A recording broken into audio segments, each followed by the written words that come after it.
Have you ever found yourself asking the question, what have I got to show for all the work that I've done over the years? Well, I have a little example here just to show you very briefly. Using my plane for planing edges and looking for really fine cuts. I'm joining boards together. I want to take a very fine cut off it, and it may only be a fraction of a millimetre. I can measure it with a vernier or with a micro calipers or whatever. But I've noticed in recent months that plane isn't holding its edge for long. And the reason for that, of course, is because the hardness of the steel that you use for planing the board has lost what's called its temper, its hardness. And when that happens, you either re-temper the blade or else you buy a new one. So in my case, this is what I've got to show you.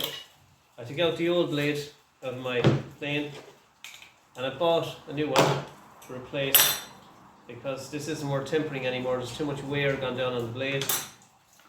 And now back to the point again. What have I got to show for all my years' work? So in my case here, I'm just about to show you, is 30 years' work. Just like that.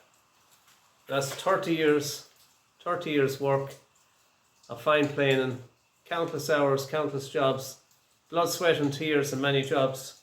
But that's 30 years of work done by the blade. So you can visually see 30 years of my work.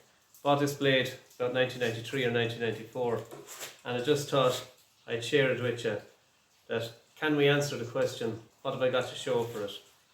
I'm not talking about in monetary terms, I'm talking about in wear terms from the point of view of a particular element of a tool.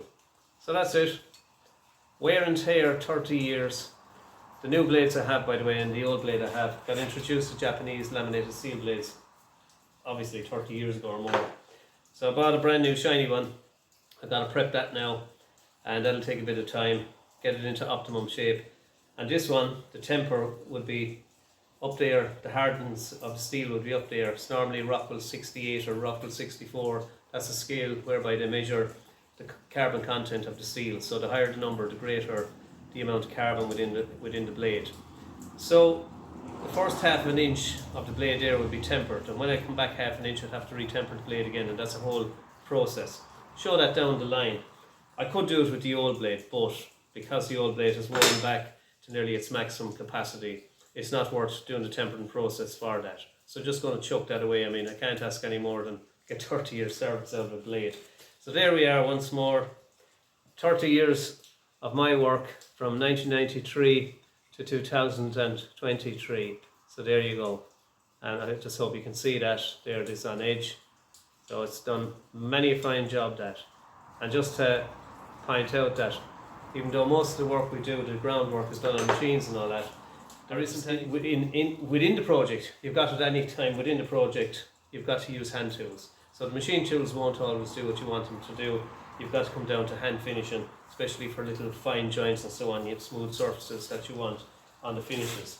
So the machine will be very good for doing the big, heavy, bulky work, but we always need to have the hand skills, and really, really high level of hand skills. You need to be able to sharpen. One of the fundamental skills of cabinet making is to be able to sharpen it, to be able to sharpen to scalpel edge. You have to be able to do that. Take hair off your arm with a sharp edge. So we'll show that process further down the line. My motto in life, my little piece of philosophy that I've coined the term, no edge, no skill, no edge. So it's always worth developing that skill. Spend countless hours learning the craft of sharpening, and you're all your life learning. So that's it. Finally again, to show off my 30 years work, there's what I've got to show for 30 years. So that's 30 years of service of that blade. So hope you liked looking at that. Okay, can you account for 30 years and show what you've done for 30 years? Think about it. Over and out for now.